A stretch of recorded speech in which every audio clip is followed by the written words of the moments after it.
धन धन सतगुरु तेरा ही आसरा। धन धन सतगुरु तेरा ही आसरा। आप देख रहे हैं फेथ वर्सेस वर्डिक्ट। मैं डॉक्टर मोहित इंसा, परम पूजनीय संत डॉक्टर गुरमीत राम रहीम सिंह जी इंसा के अनुयायी, उनकी सोच व सच्चाई इस प्रोग्राम के माध्यम से आप सभी लोग जानते हैं, परखते हैं, समझते हैं। तो आप सभी का आज के इस लाइव डिस्कशन में बहुत बहुत स्वागत है जी। धन धन सतगुरु तेरा ही आसरा। नए तौर तरीके, नए पैंतरे, नई नई चीज़ों के साथ एडम ब्लॉक हम सबके साथ जो खेल खेल रहे हैं, जो डेरे के प्रबंधक सो कॉल्ड, जो नए पुराने जो भी हैं, तो इन सब के बीच हमें अपने आप को समझना है, अपने रोल को समझना है और किन किन चीज़ों से हमें बच के रहना है। तो ये सारी चीज़ें हम डिस्कस करेंगे आज। हो सकता है आपको कुछ हेल्प मिले इस सब को समझने के लिए। तो हम उम्मीद करें एक बार कुछ लोग जुड़ जाएं। आवाज़ कम है, सॉरी, मैं माइक की तार लगाऊँ।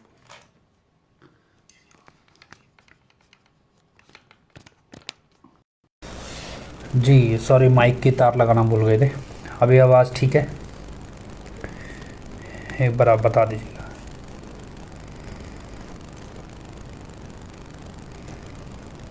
जी एक बार वॉइस चेक कीजिएगा, आवाज़ आपको ठीक लग रही हो। माइक की तार लगाना भूल गया था जी। धन धन सतगुरु तेरा ही आसरा। तो सासंग जी, जो अब नया दौर चल रहा है जिसमें नए नए तरीके प्रबंधकों की तरफ से इस्तेमाल हो रहे हैं, नए नए पैंतरे, हर तरह का स्टाइल, मतलब चीज़ चल रही है।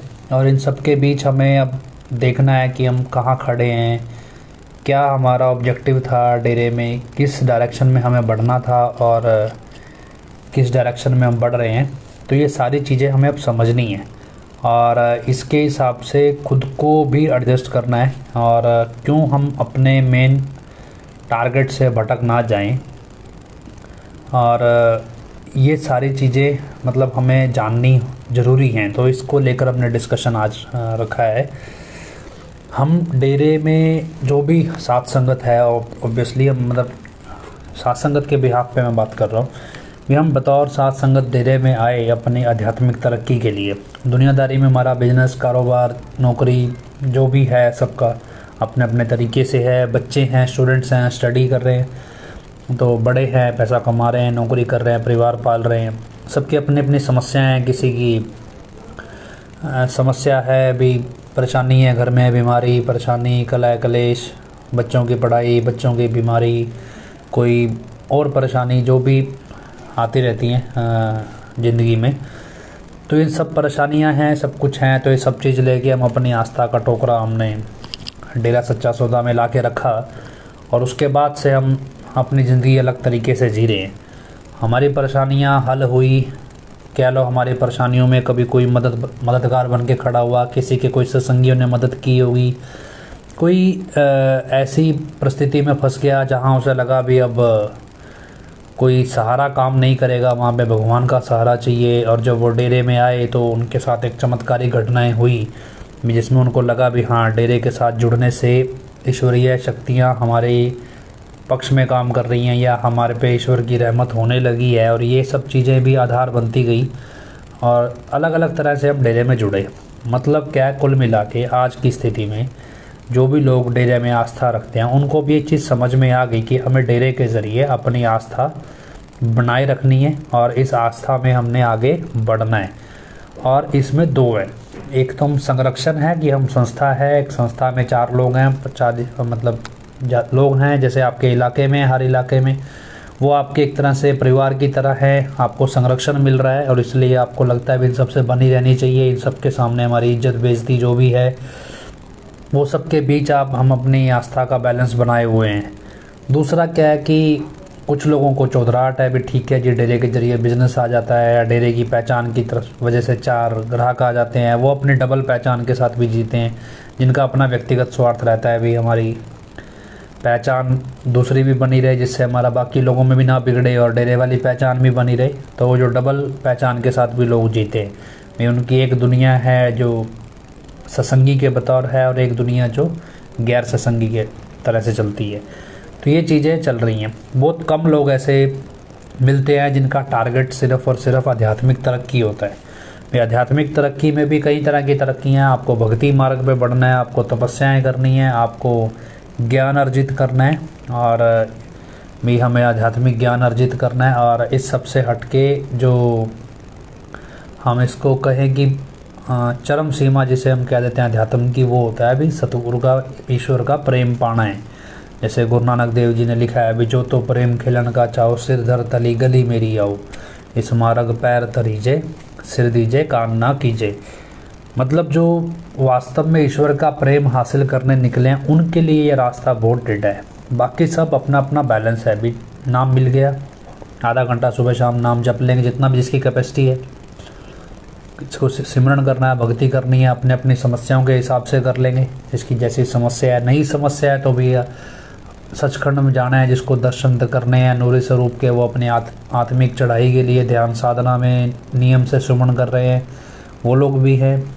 बहुत कम लोग ऐसे होते हैं जो वास्तव में प्रेम, ईश्वर प्रेम के मार्ग में चलते हैं, और उसको लेके ही बोला है ये गुरु नानक देव जी ने, हजूर पिताजी ने, सब ने, बहुत सारे संतों ने बोला है। तो अब हम क्या है कि जो लोग सोशल मीडिया पे या जो एक्टिव आपको लोग दिखते हैं, ख़ास तौर पे सेवादार या जो भी किसी भी तरह से, ज़रूरी नहीं है फेथ वर्सेस वर्डिक्ट से जुड़े हों, जितने भी ये एक्टिव मेंबर हैं, ये सब ये एक्टिव एक्चुअल में दावा करते हैं प्रेम का, कि हमारा गुरु से प्रेम है। वो अपनी अपनी कहानियाँ, अपने अपने किस्सों के हिसाब से भी, हमारा गुरु से, पिताजी हमें बचपन से जानते हैं, अब जानते हैं, हमें ना बाय नेम जानते हैं, हम परिवार के सदस्य हैं, रिश्तेदारी लगती है, हम सेवा समिति वाले हैं, हम पुराने सेवादार हैं, नए सत्संगी, पुराने सत्संगी, मस्ताना जी महाराज के सत्संगी, परम पिताजी के टाइम के सत्संगी। मतलब हर बंदा अपने अपने तरीके से अपनी अपनी दावेदारी पेश करता है पिताजी के प्रति भी, हमारा उनसे प्रेम है, या फिर यूँ कहें भी पिताजी उनको जानते हैं। अब प्रेम के इस दावे में आज हम उस दौर में जहाँ पे ये प्रेम निभाना पड़ सकता है, तो ये निभाना है। लेकिन इस सबके बीच क्या भी, जब सतगुरु से, गुरु से जुदाई होती है एक शिष्य की, तो उस दौर में ऐसे बहुत सी चीज़ें हैं जो शिष्य सीखता है, और ये कहीं भी शिष्य उस समय आग में तपता है, और उसमें वो अपनी बहुत सारी गलतियाँ पहचानता है, बहुत कुछ पहचानता है भी उसका गुरु उससे दूर क्यों हो गया। लेकिन इस सब में आज हम एक नए दौर में, यहाँ पे सब कुछ आधुनिक है, यहाँ पे हर चीज़ भावनाओं से ऊपर उठ के मैनिपुलेशन पे है, बैलेंसिंग पे है, जहाँ पे हमें लगता है कि नहीं हर चीज़ बैलेंस्ड है, बैलेंस कर लेनी चाहिए। जैसे भाई अब मान लो पिताजी जेल गए तो सबको लगा नहीं पैसा देके सरकार को, कोर्ट को, सबको बैलेंस करके रखना चाहिए, पुलिस को भी, वो उस ट्रैक पे चल पड़े। धीरे धीरे क्या है कि हम एक धारणा बना लेते हैं भी ये ट्रैक बिल्कुल इस तरह से है जी, सरकार इस तरह कर रही है, ये इस तरह कर रहे हैं, उस तरह कर रहे हैं। तो ये सब चीज़ें घूम फिर के अलग अलग कहानियों के रूप में हमारे सामने अडब लोग ने भी परोसी हैं। कुछ लोगों ने एक की 10 बना ली भाई जी, ये ऐसे हुआ, उस टाइम सरकार ये चाहती है, फलाना ये चाहता है, इनका ये चाहता है, पुलिस ये चाहती है, CBI ये चाहती है। मतलब सबकी अपनी अपनी थ्योरीज हैं। पर इन सब के बीच हमारा काम क्या था? हमारा काम था हमारे गुरु से प्रेम करना और उस प्रेम को निभाना। उसके अलावा जो हमें इंसान बनाया गया, इंसान में एक नियम दिए गए, अपने देश व अपने सच्चे सतगुरु की आन बान शान के लिए मर मिटना। तो मतलब हमें गुरु की आन पे काम करना है, और उसमें कोई भी कर्म ऐसा नहीं करना जो गुरु की आन पे सवाल खड़ा कर दे। हमारा सिर्फ इतना रोल है। अब आज की डेट में थोड़ा, आज सुबह लगभग सुबह डाला है, हाँ 8-1 घंटे पहले एक फॉर्म हमने डाला है फेसबुक पे। इस फॉर्म को आपने बहुत से लोगों ने पढ़ा भी होगा, या आपके ब्लॉग में वगैरह ये सब कुछ आया भी होगा। इस फॉर्म को देखने के बाद आपको बहुत सारी चीज़ें दिमाग में आती होंगी। हालांकि जो समझदार लोग हैं, जिनको पहले से सब कुछ मालूम है, वो तो बहुत पहले ही समझ जाते हैं भी क्या कुछ है। लेकिन फिर भी जिन्होंने पहली बार देखा है, उनके एक चीज़ दिमाग में आई भी, आखिर इतना सब डाटा लेने की ज़रूरत क्या है? डेरे को भी करना क्या चाह रहे हैं? ये सारी चीज़ आप सोच भी रहे होंगे, सोच जानने की कोशिश भी कर रहे होंगे, समझने की भी आखिर ये इतना डाटा, इतने फॉर्म वगैरह भरवाए इन्होंने भी, ये सारे फॉर्म किस लिए, क्या है इस डाटा में? मतलब इतना सब कुछ क्या है, क्या भरना है, नहीं भरना है, क्या करना है, क्या करेंगे इस सब का? अभी आपके घर में नौकर कितने हैं? आपकी गाड़ी क्या, आप काम धंधा क्या करते हैं, कितने बच्चे, मतलब ऐसा कोई कॉलम ही नहीं छोड़ा है जो आपके पर्सनल लेवल पे, पर्सनल लाइफ के बारे में ना पूछा जाए। और आखिर ये पर्सनल डाटा क्या वास्तव में आपके रूहानियत तरक्की के लिए है या क्या आपका डेरे के प्रति समर्पण है? एक चीज़ ध्यान रखिए, विश्वासघात वहीं है जहाँ विश्वास है। ये ध्यान रखना भी, जहाँ आपने आंख मूंद के किसी पे विश्वास किया, विश्वासघात वहीं है। और तब जब एडम ब्लॉक का मसला हो तो वहाँ तो विश्वास आंख खोल के भी नहीं करना चाहिए, मूंद के छोड़िए, भी खोल के भी नहीं आप कर सकते, इतने धोखेबाज लोग हैं। लेकिन फिर भी जब भी आप धोखा क्या है ये, अब हाँ एक चीज़ समझने की कोशिश कीजिए। इन्होंने एक एजेंडा चलाया, एजेंडा ये था कि 2017 से हम एक चीज़ देख रहे हैं। पहले इनका क्या था शुरू में, क्या जी भी अमित शाह तो बड़े पैसे मांगता है जी, सेटिंग करनी पड़ेगी, ये है वो है, तो अमित शाह के नाम पे दुनिया भर के पैसे ले गए। फिर इन्होंने बोला ना जी, सुप्रीम कोर्ट के लेवल के पता नहीं कौन कौन से हाई कोर्ट के, सुप्रीम कोर्ट के वकील हमने किए हैं तो उनको बहुत पैसा देना पड़ता है, तो उनको लेके भी पैसा भी, चलो जी पैसा दो जी पैसा दो, तो वो पैसा भी बहुत लिया। फिर उसके बाद तो कोई लिमिट नहीं रही जी, ये है वो है, अलग अलग पैंतरे, नो जी गुरु के लिए ये करना है वो करना है, भी मतलब गुरु के लिए कुर्बानी देनी है और आप अपना घर बार बेच दो और प्रबंधक उस घर बार बेचने से जो पैसा आएगा प्रबंधक करोड़पति बन जाएंगे। तो सेवा कैसे बन जाएगी ये समझ में नहीं आया। मतलब ये सारी चीज़ आपको समझनी है। डेरे की प्रबंधक भाग गई, उप प्रबंधक भाग गई, एक बेवकूफ़ डॉक्टर को ला के बिठा रखा है बिना मतलब, इसका अकल ना समझ नहीं आता क्या आदमी है क्या नहीं है भी। चलो यहाँ तक बस नहीं हुई, फिर चिट्ठियाँ आई, चिट्ठियों के संदेश तो आ ही रहे थे, चिट्ठियाँ आई, फिर अब ये तो नकली वाला ड्रामा ही शुरू हो गया इस सब के बीच। अब क्या है कि ये सब किया ही क्यों गया भी? आपको कभी वकील मैसेज ला के दे रहे हैं, कभी कोई वचन सुनाए जा रहे हैं, कभी कोई वचन सुनाए जा रहे हैं, कभी कुछ, अल्टीमेटली किस लिए? मतलब हर स्टेज पे कभी प्रसाद, कभी फलाना प्रसाद, स्पेशल प्रसाद, कभी दात, कभी कुछ कभी कुछ, कभी अखंड सिमरन के मैसेज, कभी पत्तों में दर्शन कर लो जी, लाइटों में दर्शन कर लो, मिट्टियों में ढाड़ लो, ये बैरिकेड लगा जिसमें दर्शन कर लो, मतलब इंडिकेटर आ गया इसमें कर लो, क्या कुछ नहीं चलाया। लेकिन इस सबके बीच ये सारा करने के पीछे ऑब्जेक्टिव क्या था? एक ही ऑब्जेक्टिव था, अभी आप एडम ब्लॉक की बात पे भरोसा करें। जब क्यों ये आपका विश्वास जीतेंगे फिर आपके साथ विश्वासघात करेंगे। वो भरोसा जब ये जीत नहीं पाए, धीरे धीरे वो भरोसा इनका टूटता रहा, तो इनके पास एक ही हथियार था। वो हथियार क्या है? वो हथियार था अभी आपको आपके सामने एक नकली पिताजी बना के परोस दो। अब वो भी एक नहीं परोसा गया, वो भी एक से ज़्यादा 2 3 पता नहीं कितने बनाए और कितने परोस दिए। वो भी क्या, लो भी जोर तो पूरा लगाया लेकिन उसमें भी कामयाब नहीं हुए। और क्योंकि हम तो फिर भी लिमिटेड गिनती में थे, लेकिन जितने लोगों को इन्होंने करना था। अब क्या हो गए? अब आज की स्टेज पे आप समझो आज क्या है। अब आखिरी हथियार चल गया, पिताजी से ऊपर तो किसी को, परम पिताजी को तो प्रकट करने से रहे अब ये, तो अब तो पिताजी से ऊपर तो किसी को और को ला नहीं सकते। तो अब इस स्टेज पे क्या होगा भी? अब ये क्या करें?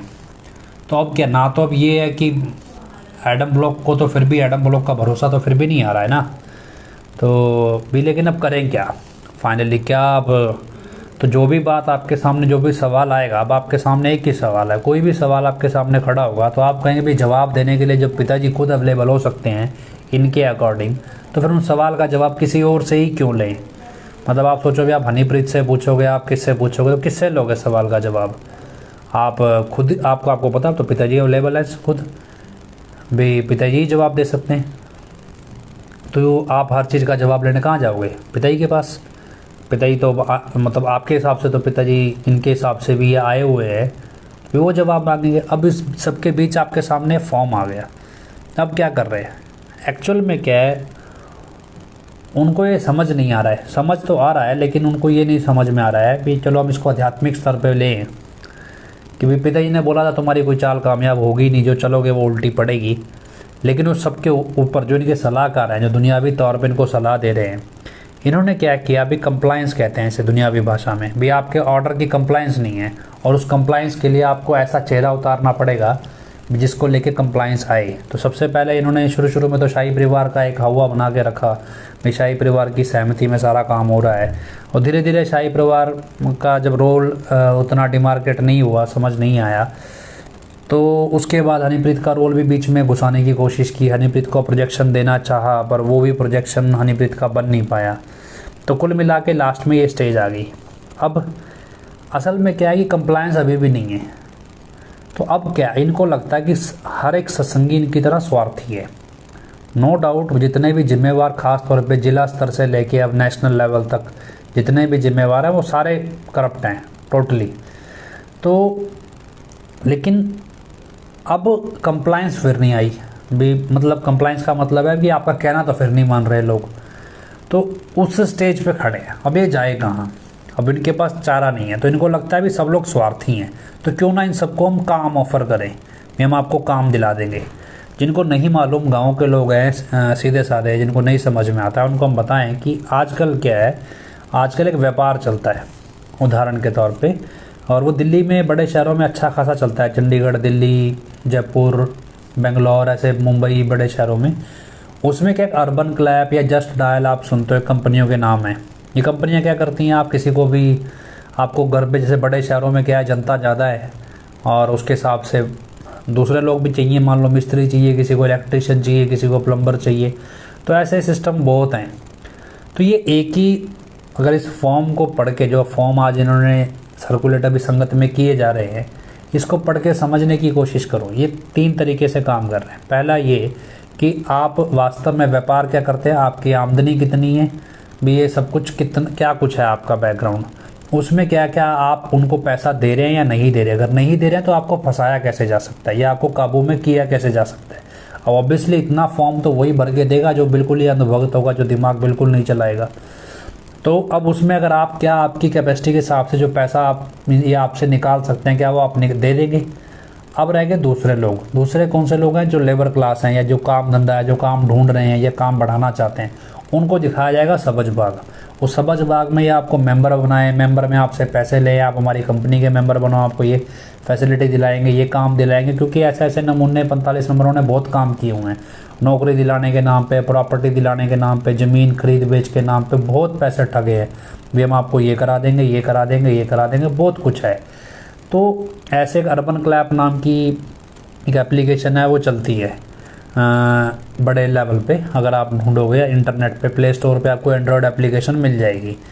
लेकिन इस सब के, अगर हम इसको इसी ट्रैक तक समझें भी, एक तरफ आपका पूरा पैसे का हिसाब किताब भी आएगा, दूसरी तरफ आपको पैसे काम कमाने करने का लालच भी। और ये क्या है कि इनको लगता है भी ऐसे गॉड लेवल आइडिया जो है वो इनके दिमाग में ही आते हैं, दुनिया के दिमाग में आते ही नहीं है। और ये इतना आसान नहीं है, इतना ये दिख रहा है। लेकिन इनको लगता है क्राउड, अब इसको हम नया बिजनेस मॉडल बनाएं। और ये बिजनेस मॉडल का दिमाग आदित्य अरोड़ा जैसे बंदों का ही है, सीपी अरोड़ा जैसों का ही। 2 ही आदमी है जो फालतू का दिमाग चलाते हैं, जिनके पल्ले है नहीं, लेकिन उनको लगता है कि उनके पास है। तो ये क्या करता है, बीमारी का शिकार है, जोश में आए हुए हैं, अब ये काम शुरू कर दिया, अभी इससे पैसे कमाए जा सकते हैं। मतलब 5-5 हज़ार रुपये दे के, 10-10 हज़ार रुपये दे के आपसे मेंबरशिप ले ले, या कुछ ऐसा कुछ कर ले। नहीं भी है तो डाटा है। अब डाटा की वैल्यू बहुत है। अब यही डाटा ये अर्बन क्लैप को बेच दे, यही अर्बन क्लैप एप्लीकेशन को भी बेच सकते हैं। या यही डाटा, ये क्या एक प्राइवेट इंटेलिजेंस की तरह भी काम करता है। मतलब क्या है कि अगर किसी, क्योंकि क्रिमिनल माइंडेड लोग हैं, अगर किसी बड़े क्रिमिनल एक्टिविटी पे या कोई ऐसी प्लान पे काम भी कर रहे होंगे, उस ट्रैक पे भी इनको दिखता होगा किस तरह की मैन पावर हम प्रोक्योर कर सकते हैं अपने प्लान को एग्जीक्यूट करने के लिए। क्योंकि कभी भी ये सीधा काम, मतलब कोई भी काम जितना सीधा दिखता है इनका, वो सीधा होता नहीं है। अब उसके पीछे भी अगर कोई क्रिमिनल इंटेंट है, तो उस मतलब अपराध करने की सोच है, हिंदी में कहे तो उसमें भी समझ आ जाएगा भी कैसे ये डाटा इकट्ठा कर रहे हैं और किस तरह से इनको कितनी मैन पावर चाहिए, कैसे उसे प्रोक्योर करेंगे और कैसे उसका मिसयूज़ करेंगे। तो इन सब के बीच अब बहुत से लोग, क्या है कि 2017 से हम लगातार चल रहे हैं सारी चीज़ों को देखते समझते। हम क्या है कि हम अलग अलग रोल पे अपने आप को डिसोसिएट कर ले रहे हैं। किससे? डेरे से। यार डेरा सही रहा ही नहीं भी, हम अपने आप को मतलब डिसोसिएट कर लेते हैं कि अलग कर लो अपने आप को डेरे से। भी नहीं है, डेरा की वो बात ही नहीं रही जी, अब इसमें ये नहीं है, वो नहीं है। और कुछ नमूने हैं जो इंटरनेट पे, फेसबुक पे इसी काम के लिए बैठे होते हैं कि भाई वो यही आपको यकीन दिलाते हैं अभी डेरे में वास्तव में कुछ नहीं था जी, पहले परम पिताई के टाइम पे था, फिर नहीं था। मतलब उनकी जात कोई उस टाइम भी नहीं पूछता था और आज भी नहीं पूछता, लेकिन उनको उंगली करने की आदत है। तो ऐसे ऐसे एक्सपर्ट्स भी बैठे हैं, ऐसे ऐसे नमूने भी हैं जो दिखने में आपको लगेगा भी ओपन तौर पर डेरे के दुश्मन हैं, लेकिन क्या वो एडम ब्लॉक के लिए ही जासूसी करते हैं। मतलब आपको बाकायदा टीवी के अंदर, टेलीविज़न में भी आपको पिताजी के खिलाफ बोलते हैं या डेरे की पॉलिसीज़ के खिलाफ बोलते हैं, आपको दिख जाएंगे। चाहे वो किसी फॉर्म में हो, पत्रकार में हो, चाहे वो सोशल एक्टिविस्ट हों, चाहे वो वकील हों, चाहे कोई भी हो। लेकिन प्रैक्टिकली वो क्या कर रहे हैं, वो एक्चुअली में डेरे के लिए ही, मतलब प्रबंधकों के लिए, आप डेरा ना कहो उसे, प्रबंधकों के लिए ही या हनीप्रीत के लिए उनको पता है भी यहीं से पैसा मिलना है, तो वो उस जासूसी लगे, एक तरह से जासूसी कर रहे हैं। और जो भी चीज़ से उनको पैसा निकल सकता है वो निकालते हैं। बहुत सारे जगहों पे मैंने ये चीज़ ऑब्ज़र्व की, जब जैसे हमारे खिलाफ भी कोई ना कोई एप्लीकेशन डालते रहते हैं, तो कई बार कई अफसरों से मिलना होता है, कहीं ऐसे लोगों से भी मिलना होता है जिनसे नहीं मिलना चाहते हम, फिर भी मिलना पड़ता है। वो लोग अक्सर एक बात बोलते हैं, वो हमसे कोई ऐसा नहीं है कि हमारे पीछे पड़ताल कर रहे हैं या पूछताछ कर रहे हैं, वो ठीक है एक लॉ मशीनरी का हिस्सा है। लेकिन एक सवाल सबसे ज़्यादा हमारे पास पता है क्या आता है, कि डेरे में मेन कौन है, पहला क्वेश्चन पूछते हैं। जब हम उनको बोले जी मेन ये है, मतलब 5-7-10 लोगों के नाम गिना दो, फिर वो बोलेंगे जी इस मेन में पैसा किसके पास है। फिर मान लो भी पैसा किसके पास है, उससे अगला सवाल आएगा जी पैसा कितना निकल सकता है, कितना पैसा होगा इनके पास, और उसके बाद वो अलग ट्रैक पे चलने लगते हैं। मतलब क्या है कि आप अगर सोसाइटी में भी निकलेंगे और जिन लोगों को आप समझें भी एडम ब्लॉक का समर्थक बन के खड़े होंगे, तो वो भी इस ट्रैक पे ही काम करते हैं भी एडम ब्लॉक में किस बंदे की जेब में पैसा है और उससे कैसे वो पैसा निकाला जा सकता है। मतलब एडम ब्लॉक से मतलब जो पैसा ये आपसे लूट के ला रहे हैं वो लगे मोल इनसे भी आगे लूटा जा रहा है। इनसे लूटना क्या है, वो इनके तो कांड इतने हैं, पैसे देते देते थक जाएं, वो ख़त्म ही नहीं होने। तो लेकिन क्या है, ये हर एक बंदे का पैटर्न बन चुका है। और ऐसी स्टेज पे जो असूल वाला बंदा होता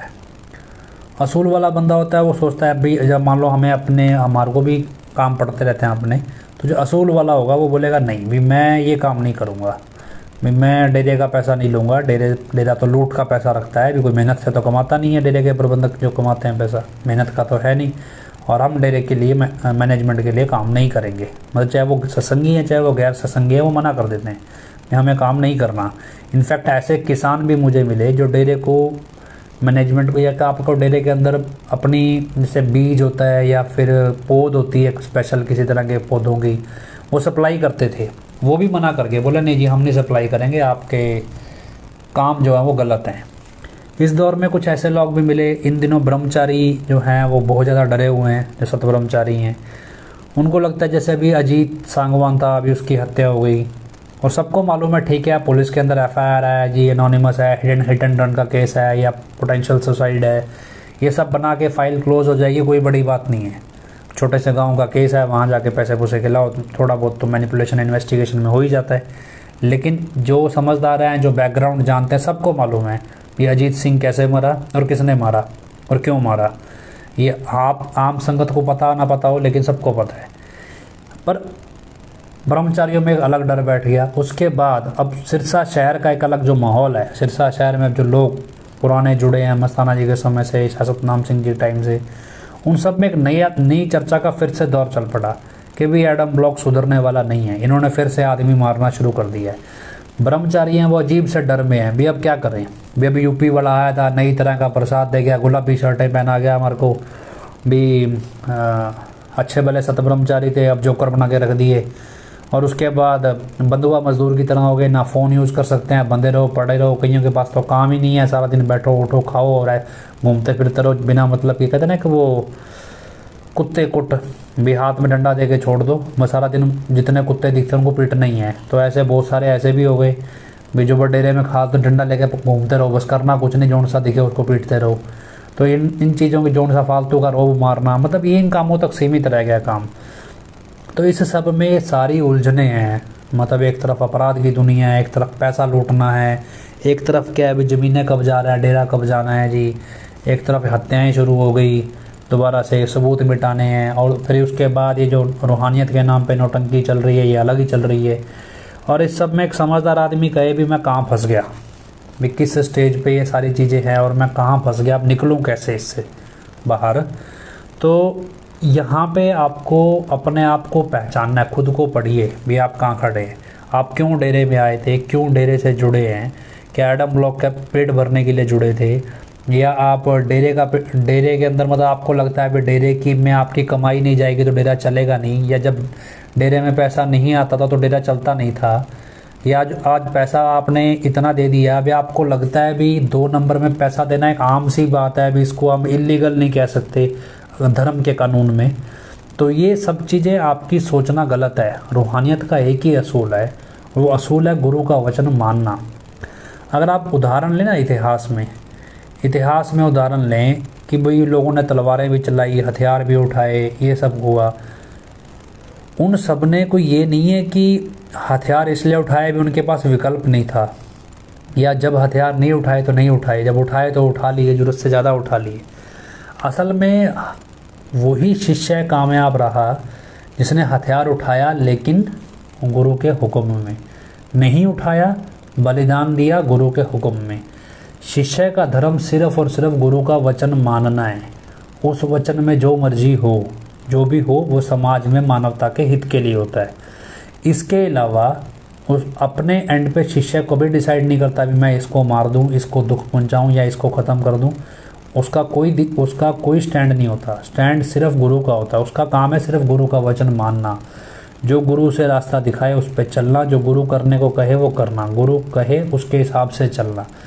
इसके अलावा इतिहास तो ये गवाह है भी संतों के अपने बच्चों ने, संतों के अपने भाइयों ने संतों को मतलब शहीद तक करवा दिया। तो आपको लगता है भी एडम ब्लॉक पिताजी को छोड़ने वाला है इन चीज़ों में कि आज के टाइम पे ऐसे गद्दार नहीं हो सकते? अभी क्या कहानी सुनाते हैं सतब्रह्मचारी बहनें, बोलो जी पिताजी ये कह के गए हैं भी, जो लोग तो ये मानते हैं भी पिताजी मिशन पे गए हैं वो तो हैं विश्वास वाले जीव, और जो उनसे कहें भी जी पिताजी मिशन पे नहीं गए और उस पे किसी ने धोखा दिया है पिताजी को, पिताजी के साथ विश्वासघात हुआ है, वो मतलब विश्वास वाले जीव नहीं हैं। मतलब ये बात परोस रहे हैं। अब क्या है कि वो कहते ना भी जितना जिसका दिमाग है उतना ही चलता है। क्या पिताजी ने एक बार नहीं सैकड़ों बार सत्संगों में बोला है भी हमारे यहाँ ऐसे लोग हैं जो हम कहते हैं ना नमक हराम लोग, और इतने नमक हराम हैं कि वो ट्रक के ट्रक नमक खा गए और फिर भी नमक हराम ही कर रहे हैं। और मतलब खाना यहाँ से खाते हैं, हाजिरी किसी और के यहाँ जाके भरते हैं। जैसे मतलब नेताओं के यहाँ ऑब्वियसली जगजीत जैसे, जोरा सिंह जैसे बहुत हैं ऐसे, तो खाना डेरे का खाते हैं, पैसा डेरे से कमाते हैं और हाजिरी भरते हैं जाके नेताओं की, कोई क्रिमिनल्स की, कोई अपराधियों की, कोई गैंगस्टरों की, तो कोई माफिया की, अलग अलग है। तो वो कौन थे फिर? वो ईमानदारी से काम कर रहे थे, वो तो बड़े वफादार थे इस हिसाब से, है। तो खैर कि अपने को पता है जब बोलने वाला आदित्य अरोड़ा जैसे का दिमाग है, या आरएसएस वाले बबलू का दिमाग है, या बबलू के पीछे डॉक्टर जो बैठा है उसका दिमाग है, तो हनीप्रीत का तो दिमाग है ही नहीं। उसको तो बस पेंट कर दो, उसके मुंह के ऊपर बिठा दो, उसको लगता है मेरी जैसी हीरोइन दुनिया में पैदा नहीं हुई। इसके अलावा उससे ज़्यादा उसका दिमाग चलता ही नहीं है। तो उसको समझदार कहना या चालाक कहना या दिमाग वाला कहना, ये भी मतलब समझदार लोगों की बेइज्जती है। तो खैर ये सारी चीज़ें आपको ओवर द टाइम समझ आ रही है। एडम ब्लॉक एक ऐसी रेस में दौड़ रहा है जिसके ख़त्म होने के बाद उनकी मौत लिखी है या फिर जेल लिखी है, वापस वो आ नहीं सकते। मतलब कहे भी चौंक आया, चौंक से आपने जाना था राइट की तरफ, आप मुड़ गए लेफ़्ट की तरफ और बिल्कुल ऑपोजिट रास्ते में। तो आप चल रहे हैं दूर, धीरे जितना आप चलेंगे एडम ब्लॉक के साथ उतना अपने मंजिल से दूर जा रहे हैं, नज़दीक नहीं जा रहे हैं। मान लीजिए आप सिरसा आए, सिरसा से आपको दिल्ली जाना था, आपने दिल्ली की बजाय उल्टा रोड पकड़ लिया, हनुमानगढ़ साइड का, राजस्थान के साइड का, बिल्कुल ऑपोजिट रोड पकड़ लिया, तो आप तो चले गए राजस्थान मध्य प्रदेश इस तरफ, और जाना था आपको दिल्ली की तरफ, तो बिल्कुल ऑपोजिट डायरेक्शन में चल दिए। तो खैर ये चीज़ आपको समझ नहीं है। जितना आप एडम ब्लॉक के साथ खड़े रहेंगे, चलते रहेंगे, धीरे धीरे दूर जा रहे हैं। और कल को आपको लगता है, कईयों को ये बात का भ्रम है भी पिताजी आएंगे, कोई नहीं, लाख रुपए देकर फिर बैठ जाएंगे हम, तो फिर जो पिताजी आ जाएंगे हम तो फिर छलांगे मार लेंगे। पता क्या है कि जब आपने एक असूल वाली ज़िंदगी या एक असूल के मायने समझे नहीं जब किसी व्यक्ति के, तब आपको उसको पता नहीं होता आपको भी वो किस दिशा में कितना बड़ा सोचता है। एक लीडर की खासियत ये होती है भी उसके असूल, उसकी जो वैल्यूज़ हैं, मोरालिटी है, वो अलग ही दिशा में है। जब वो उसको कोई गिराता है ना, और जब वो दोबारा खड़ा होता है, तो उसकी पर्सनैलिटी वैसे ही नहीं रहती जैसा वो है, वो बिल्कुल टोटली डिफरेंट होती है। मैं किसी और को क्यों देखूँ, मैं अपने आप को ही देखता हूँ। 2015 में जब मुझे डेरे से निकाला, मेरी बिल्कुल अलग तरह की पर्सनैलिटी थी। उस टाइम इन्होंने कोई कसर नहीं छोड़ी भी, उनको लगता था भी सड़क पे ला के छोड़ देंगे। मतलब ऑब्वियसली मेरे को ओपन, तब तो विपासना भी धमकियाँ दिया करती थी। आज तो पता नहीं कहाँ शराब के गिलास खड़का रही है, लेकिन तब तो वो भी धमकियाँ देती थी जान से मारने की, पता नहीं किसके दम पे देती थी। और आज उसके साथ कोई नहीं है। शोभा जैसे का तो कहना ही क्या है, बाकी इनका सबसे जो भी कह लो, बहुत लोग हैं। लेकिन क्या है कि उस टाइम इन्होंने पूरा जोर लगाया। इन सब का जो एक माई बाप है राकेश, सब ने जोर लगाया भी नहीं, सड़क पे ला देंगे, ये कर देंगे, वो कर देंगे, कोई ऐसी कसर नहीं छोड़ी। और उसके बाद क्या, ठीक है जी, उनके लगा भी हम गिर गए भी, ठीक है, सड़क पे ला के छोड़ दिया या लगे रहे। अब क्या है कि अब मेरा अपना प्रोफाइल है, मुझे ऐसा लगता है जैसे मैं पहले ऐसा था ही नहीं कभी।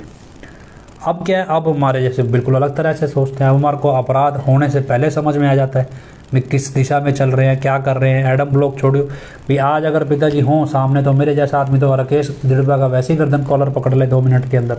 और नहीं, 2015 में हम इनको ऐसे हाथ जोड़ के मिलते थे भी ये तो माई बाप है, ये तो पता नहीं कितने भक्ति में अव्वल है। और अब ऐसा है कि सामने दिख जाए तो मारना शुरू करें तो गिने ना। मतलब क्या है कि जब आदमी, कोई भी स्वाभिमानी आदमी गिर के या कह लो धोखे से किसी ने धक्का दिया या विश्वासघात के बाद दोबारा खड़ा होता है, तो वो टोटली डिफरेंट प्रोफाइल का होता है। और ये चीज़ आप दुनियादारी में भी देखेंगे तो आप प्रधानमंत्री को देख लें, नरेंद्र मोदी को, अपने देश के, उनका बैकग्राउंड पढ़ो नेता बनने से पहले का, 2002 से पहले का और 2002 के बाद का भी। तो जब आप सारा प्रोफाइल पढ़ें, किसी भी वैल्यूज़ वाले आदमी को, किसी भी असूल वाले आदमी को आप पढ़ेंगे, तो उसकी लाइफ में एक स्टेज ऐसी आती है जो वो बिल्कुल ऐसा लगता है कि ख़त्म हो गया। और उसके बाद जब वो रिवाइव करता है तो वो बिल्कुल अलग पर्सनैलिटी के साथ रिवाइव करता है। तो यही चीज़ है।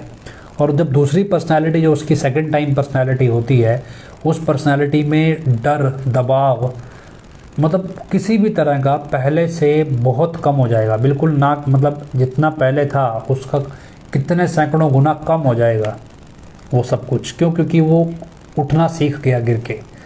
और यही चीज़ दुनियादारी सिखाती है। दुनिया में जो संघर्षशील व्यक्ति हैं वो यही चीज़ सीखते हैं। हम कहाँ खड़े हैं, कहाँ नहीं खड़े हैं, लेकिन आपको ये समझना है कि हम डेरे से जुड़े एक मकसद के साथ कि हमें ईश्वर का प्रेम पाना था। और इस प्रेम को पाने के लिए हमारे रास्ते में एडम ब्लॉक ने इस लेवल की समस्याएं खड़ी कर दी कि हम सड़क पे आ गए। मतलब जितनी भक्ति हमने कमाई थी, मैं अपनी तो नहीं कह सकता अभी, लेकिन जितनी भक्ति कमाई थी, वो जितना भी हमने पुण्य कमाया, सब कुछ कमाया, वो इस तरह से एडम ब्लॉक ने हमारे सामने ये प्रपंच रच के खड़ा कर दिया। अभी वो सब एक तरह से मिट्टी हो गया है ना। फट्टी पोंछ दी, फट्टी लिखी चिरला के पोंछ दे, मन पोंछ दिया देर ना लाई। तो कुछ ऐसा ही है। अब ये सारा कुछ क्या है, अगर ओवरऑल देखें भी, इस दुनिया में 2 तरह की मेंटालिटी काम करती है। पिताजी कहते हैं मन की आवाज़ है, एक आत्मा की आवाज़ है। आत्मा की आवाज़ को भगवान कंट्रोल करता है, मन की आवाज़ को काल कंट्रोल करता है। तो जो बुरा काम कर रहा है, सबके पीछे ऊपर टॉप पे चलिए, एक भगवान है, एक काल है, दोनों की आपसे लड़ाई है। काल क्या आपको बुरी सोच दे रहा है, भगवान अच्छी सोच दे रहा है। अब आपके अंदर कौन सी सोच ज़्यादा है, ये आप तय कीजिए। काल का, अब आप अगर दुनिया में भक्ति करने वाले, इंसानियत के रास्ते पे चलने वाले बढ़ रहे हैं, तो उसमें भगवान का जो दबदबा है, वो भगवान की सोच का, वो बढ़ता जा रहा है। लेकिन दूसरी तरफ काल है। काल क्या कर रहा है भी, ओवरऑल जो भक्ति का दायरा बढ़ रहा है उसको ख़त्म कर रहा है। ख़त्म कर रहा है। अब उस दायरे को ख़त्म कर रहा है, उसके बीच में क्या क्या चीज़ें चल रही हैं वो सबको ओवरऑल समझो भी। सब दायरे में किया क्या गया कि सारी संगत को एक ऐसे ट्रैक पे ला खड़ा किया जो अपनी भक्ति खुद ही ख़त्म कर रही। अगर हम ऊपर के टॉप लेवल की लड़ाई को समझें भी, एक तरफ अच्छी सोच और बुरी सोच, मतलब हम महाभारत की भाषा में धर्म और अधर्म के बीच का ये युद्ध है एक तरह का। आज की डेट में युद्ध विचारों का है, पहले ये युद्ध तीर तलवारों का होता था, तो आज की डेट में विचारों का है, सोच का है, और उसके तरीके अलग हैं लड़ने के। तो इस तरह से ये चीज़ें चल रही हैं। और एडम ब्लॉक बुराई का धर्म का प्रतीक है। वो क्या कर रहा है, वो एक तरह से इस तरह का प्रपंच रचे बैठा है जिसमें आप अपनी भक्ति गवाते चले जा रहे हैं, ख़त्म करते चले जा रहे हैं। वो तो गवा चुके हैं अपनी, वो तो जिस दिन उन्होंने पहला कदम पिताजी के खिलाफ, संतों के खिलाफ उठा लिया, वो गवा गए। लेकिन अब जो संगत है वो धीरे धीरे इस ट्रैक पे है। आपको लगता है ये कमाई है नहीं, लेकिन आपको पता कब चले कि आपकी कमाई भक्ति ख़त्म हो गई, क्योंकि स्वाभिमानी होंगे तो समझ में आएगा।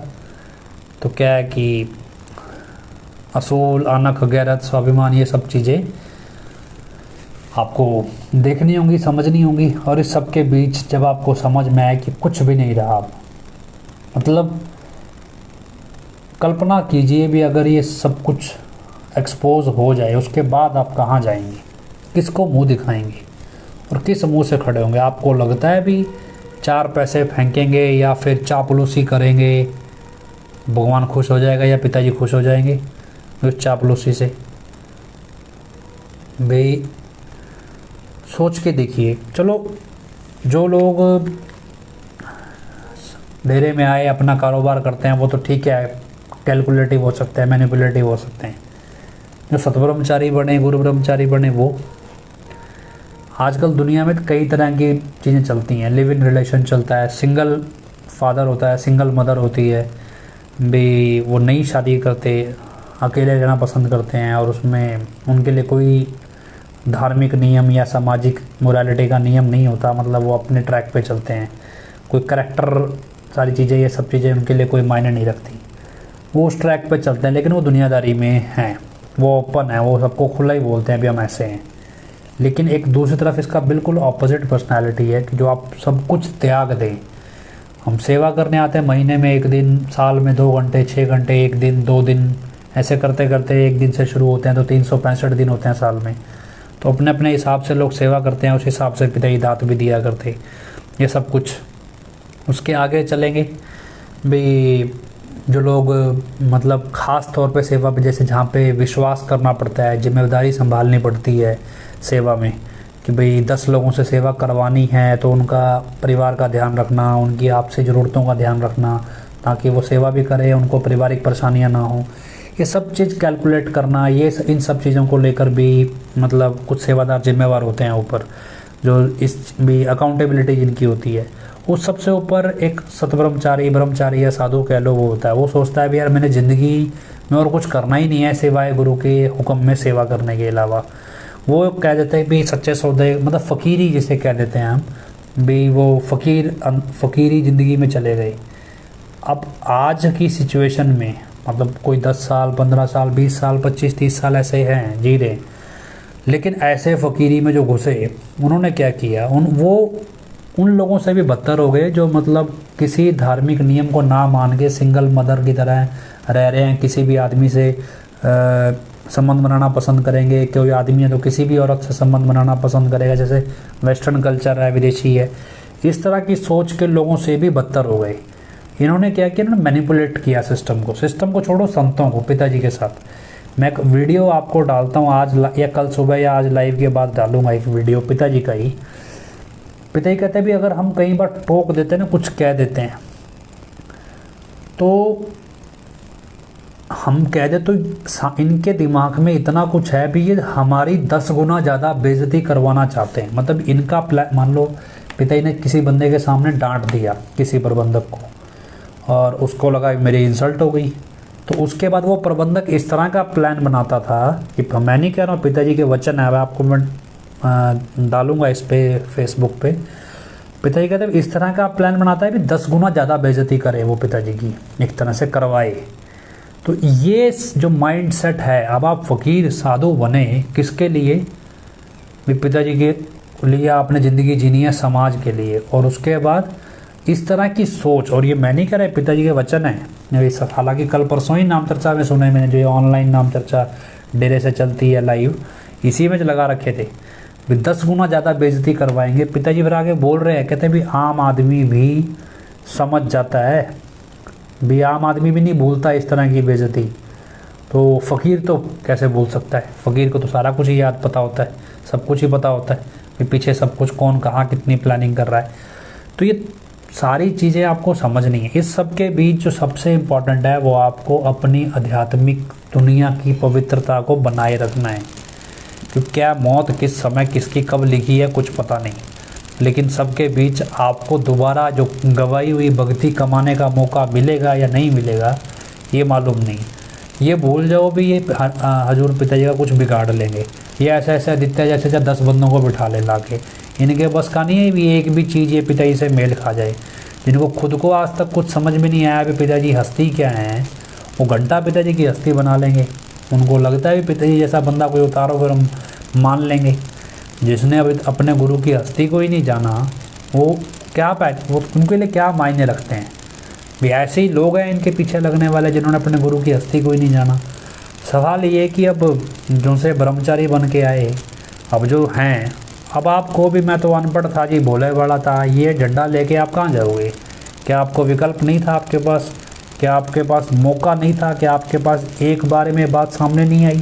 फिर सिमरन किसका करते थे, नाम किसका जप रहे हो? जब आपको समझ ही नहीं आया तब तो बड़े कहानी करिश्मे सुनाए। क्योंकि क्या हर ब्रह्मचारी जितना भी डेरे में है उसका अपना एक सर्कल है, हर एक ब्रह्मचारी का, उसको उसकी अपना एक संगत का सर्कल है उसका, उसमें उसकी अपनी अलग ही हस्ती है जिसमें वो अपने आप को बड़ा भगत समझता है। और उस सर्कल के अंदर वो उस रूहानियत के पैंतरे परोसता है। हाँ, कोई ज़्यादा पढ़ा लिखा नहीं होगा, अनपढ़ होगा बिल्कुल ही, या डेरे में वेटेज नहीं होगी, वो चाहे ना अपने सर्कल को बनाए, लेकिन लगभग हर ब्रह्मचारी का एक सर्कल है और उस सर्कल में सब चल रहा है। उसी सर्कल में क्या है, ऐसे ऐसे ब्रह्मचारी भी हुए जिन्होंने पिताजी की हत्या करने की कोशिश की। ऐसे ऐसी ब्रह्मचारी बहनें भी हुई जिन्होंने पिताजी पे हमले करवाए, जानलेवा हमले करवाए, अलग अलग जगह पिताजी की इन्फॉर्मेशन लीक की, मेरे पिताजी को हमले में मार दिया जाए। मतलब पिताजी के साथ रहने वाली बहनों के ऊपर भी ये आरोप लगे जो बिल्कुल पिताजी की गाड़ी में बैठ के चलती थी, उन्होंने भी ये काम करने चाहे। ये तो हम तो नहीं कहते, एडम ब्लॉक ही बोलता है। तो अब तो सोचो, ऐसे ऐसे सतब्रह्मचारी जो परम पिता के साथ सारी पूरे 30 के 30 साल रहे, फिर हजूर पिताजी के साथ भी रह रहे हैं, तो वो सब ऐसे करते रहे। तो कोई बड़ी बात नहीं है अभी संतों के साथ विश्वासघात कोई करे।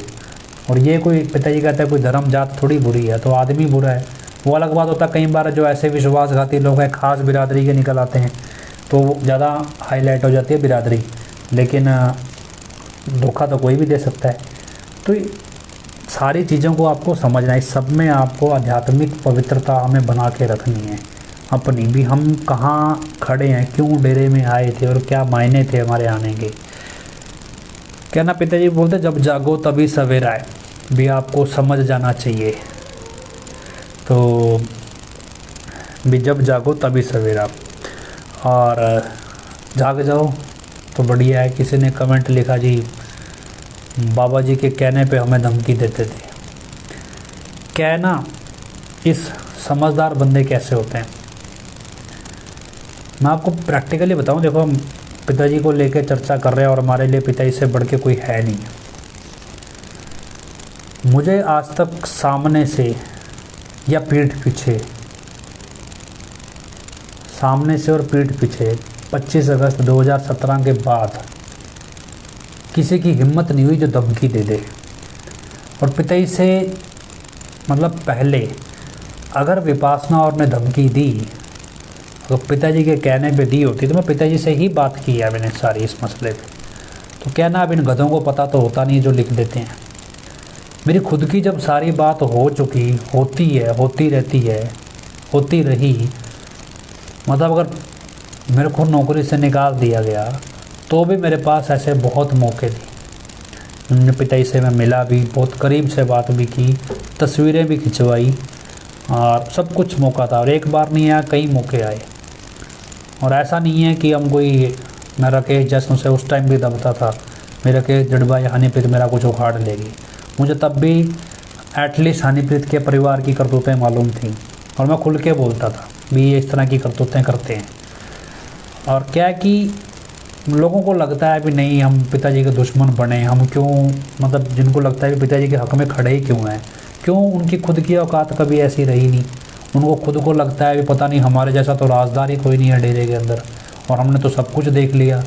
और कई परम पिताजी का ही राग लापते हैं ना जी, परम पिताजी तो सब बढ़िया थे, हजूर पिताजी तो परम पिताजी की नहीं सुनी। तो क्या है कि हर कोई अपने अपने गुणगान गा रहा है। देखो हमने तो हजूर पिताजी से नाम लिया, और गुरु प्रथा ये कहती है भी शिष्य जो होता है वो अपने गुरु के अलावा अपने गुरु के गुरु को भी नहीं देखता।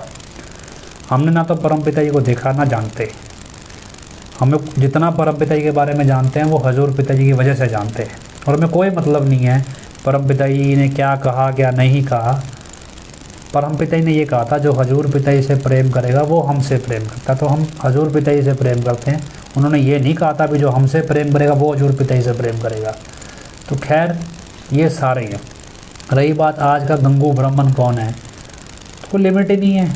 आजकल एक थोड़ी है, उस टाइम तो एक था बेचारा मशहूर हो गया, आज तो बहुत सारे हैं। हर बंदे का अपना स्वार्थ है, लोगों के अपने बच्चे उनकी जात नहीं पूछते और उनको लगता है कि पिताजी गलत हैं। तो खैर किसी को क्या फ़र्क पड़ता है, ना तो तुम्हारे कहने से हम आज बदले ना कल। और धमकी मेरे को लगता नहीं किसी ने हिम्मत होगी देने की, धमकी देने की। क्या है कि उनको पता है उनकी औकात कितनी है। उनको वैसे भी वो जितने भी हत्याएँ, अगर मैं आपको बताऊँ, जितनी भी हत्याएँ सतब्रह्मचारियों की या सेवादारों की, जो भी हत्याएँ या आत्महत्या को मैं हत्या ही गिनूँ, जितनी भी हत्याएँ डेरा से रिलेटेड हैं ना, ये सारी हत्याएँ भाईचारे में हुई, दोस्ती में हुई। मतलब जितनों को भी इन्होंने मारा उसके पीठ पीछे छुरा खोपा, दोस्त बना के मारा, दुश्मन बन के नहीं मारा। तो क्या है कि जो कहना आस्तीन के सांप बन के मारा है। तो ऐसे लोगों के असूल नहीं होते, उनमें जिगरा दिल गुर्दा कुछ नहीं होता। आप सोचो भी ये महान है, बड़े निडर हैं, दबंग लोग हैं, ऐसा नहीं है। ये सब गधे हैं, इनको पता है ये जहरीले सांप हैं जो आस्तीन में घुस के डसते हैं। ये सामने से हमला कर ही नहीं सकते, इनको पता है रेंगने वाले हैं, उठा के कोई ना कोई मार देगा।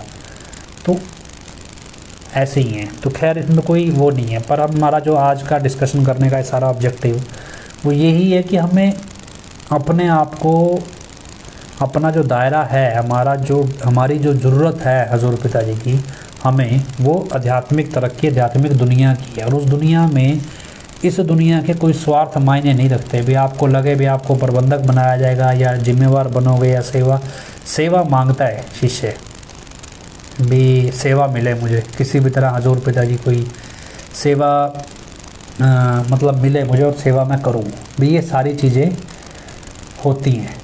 तो इस सारी चीज़ को आपको समझना है। और इस सब के बीच अब आपकी वफ़ादारी सिर्फ़ और सिर्फ गुरु के प्रति होनी चाहिए और किसी के प्रति नहीं। ठीक है, ऐसे बहुत से लोग हैं ये जो नकली पत्रकार बने हुए कि भाई जिनको लगता है भी यार क्यों कोई डेरे से जुड़ा रहे, हमारी सुने भी, हम हैं जी यहाँ पे बड़े महान भगत, और ऊपर से लेकर अभी टपके हैं ताज़े ताज़े, और पता नहीं हमारी जितनी भक्ति तो किसी ने की ही नहीं, हमारी जितनी नज़दीकी तो किसी ने पिताजी की देखी ही नहीं, और हम जैसा राजदार तो कोई है ही नहीं। और पता चले इनके घर में घुसो, इनके अपने बच्चे इनके जूते मार रहे होते हैं कि भाई हम तुम्हारे साथ नहीं खड़े होंगे। तो खैर ये सारी दुनिया ऐसी ही है। हमें अगर इतना आसान होता तो क्यों लिख दिया गुरु नानक देव जी ने भी, जो तो प्रेम खिलन का चाओ, सिर धर तली गली मेरी आओ। इतना आसान होता तो गुरु नानक देव जी इतनी बड़ी बात थोड़ा ही लिखते भी। अगर ईश्वर के प्रेम के साथ चलना है, उसका प्रेम पाना है, सिर धर तली का मतलब ये नहीं है भी सिर काट के हथेली पर रख लो। इसका मतलब ये होता है भी आपकी अपनी कोई हस्ती नहीं होती। मतलब कल को मान लो मैं अपनी हस्ती बनाने लगूं भी, मैं मोहित गुप्ता फलाना ये वो, और मेरी अपनी एक अलग हस्ती हो और अपनी एक अलग पहचान हो गुरु से हट के, तो वो क्या दोगली पहचान जैसे जो लोग बनाते हैं ना भी, समाज में कुछ हो रहे हैं और डेरे में कुछ हो रहे हैं। तो अपनी कोई डेरे में क्या भक्ति का अहंकार सबसे बड़ा होता है। तो कोई अपनी हस्ती कभी नहीं बनेगी। जब तक अपनी हस्ती है तब तक उसकी नहीं आती। तो इसी रेस को आप समझिए भी, जो व्यक्ति अपने आप को प्रोजेक्ट करे, अपनी हस्ती प्रोजेक्ट करे भी ये मेरी हस्ती है, और उस वो तो है ही नहीं ईश्वर के मतलब प्रेम के रास्ते पे। तो जो तो प्रेम खिलन का चाहो, सिर धर तली गली मेरी आओ, इस मार्ग पैर तरी जाए, सिर दी जाए कान ना की जाए। कान क्या होता है पता नहीं, कान भी अगर सिर रखा है तो ऐसे साइड भी नहीं, कान भी आगे नहीं करना है, या जो भी कुछ और मतलब निकलता होगा, मेरे को तो इतना ही समझ में आता है। तो खैर ये सारी चीज़ें आपको समझनी है, और अब इस सबके बीच खुद को प्रोटेक्ट करना है। फेथ वर्सेस वर्डिक्ट कोई ऐसा नहीं है अभी 10 लोगों की जागीर है या 10 लोगों की प्रॉपर्टी है, ये 10 ही लोग इसमें जो कहेंगे सुनेंगे वही होगा।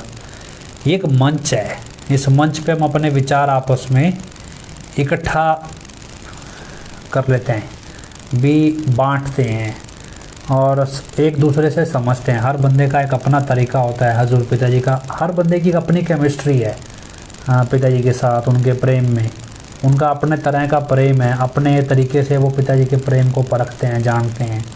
तो ये सब चीज़ें हैं, और उसी ट्रैक पे आप समझिए चीज़ों को कि हम कहना गुरु का शिष्य सिर्फ़ और सिर्फ गुरु की महिमा सुनना चाहता है। किसी एक स्टूडेंट का फ़ोन आया मेरे पास, आखिरी 2 मिनट और लूँगा बस। किसी एक स्टूडेंट का फ़ोन आया, पुराना स्टूडेंट था स्कूल का, हालांकि मेरी कोई कभी ख़ास बातचीत नहीं हुई, मुझसे जूनियर था, है अभी भी। तो उसने एक बात बोली, कहता जी मुझे, हालांकि वो यूपी वाले के फेवर में था, पर उसने कहा जी मुझे एक बात बड़ी अजीब लगती है भी, गुरु सामने हो ना तो शिष्य भगवान आ जाए उसकी तरफ भी मुंह नहीं घुमाता भी, यार होगा कोई अपने घर में शेर, भगवान छोड़ो, भगवान को भी देखना पसंद नहीं करता अगर गुरु सामने खड़ा हो और गुरु विराजमान हो, तो गुरु के अलावा किसी और को देखना सुनना पसंद ही नहीं करता भी। गुरु की महिमा सुनना है या गुरु को सुनना है या अपने गुरु को सुनाएगा, तीसरे को बीच में एंटरटेन नहीं करता। यहाँ क्या नौटंकी चल रही है, ये अपने आप में सबसे इम्पॉर्टेंट चीज़ है आध्यात्मिक मार्ग में। यहाँ क्या है जी, हमारे को तो जी हनीप्रीत की शक्ल देखनी है, उसके दर्शन करने हैं, उस जैसे बच्चे चाहिए जी हमारे को अपने घर में। भैया एक ही बहुत है इस दुनिया का खात्मा करने के लिए हनीप्रीत, तुम उस जैसे 4-5 मांग लोगे तो भैया जितना आज नहीं कल के मरते आज ही मर जाएंगे। तो कहना जी उस जैसी चाहिए हमें। तो क्या कहता जी, मुझे ये चीज़ बड़ी बुरी लगी कि भैया हजूर पिताजी के होते हुए भी एक लड़की की सुंदरता पे गिरने का क्या तुक है संगत का, भी इसकी सुंदरता देखनी है जी हमें। मतलब ये एक चीज़ उसने मतलब ऐतराज़ उठाया। तो ये चीज़ आपको समझनी चाहिए भाई, गुरु का शिष्य, गुरबाणी में भी लिखा है भी, गुरु का शिष्य सिर्फ गुरु की महिमा सुनना पसंद करता है। और अगर आपको महिमा पसंद नहीं आ रही है, आप अपने आप को तो लगता है, आपको लगता है आप बोर हो रहे हो, आप सुन नहीं पा रहे, तो आपको अपने आप को टटोलने की ज़रूरत है।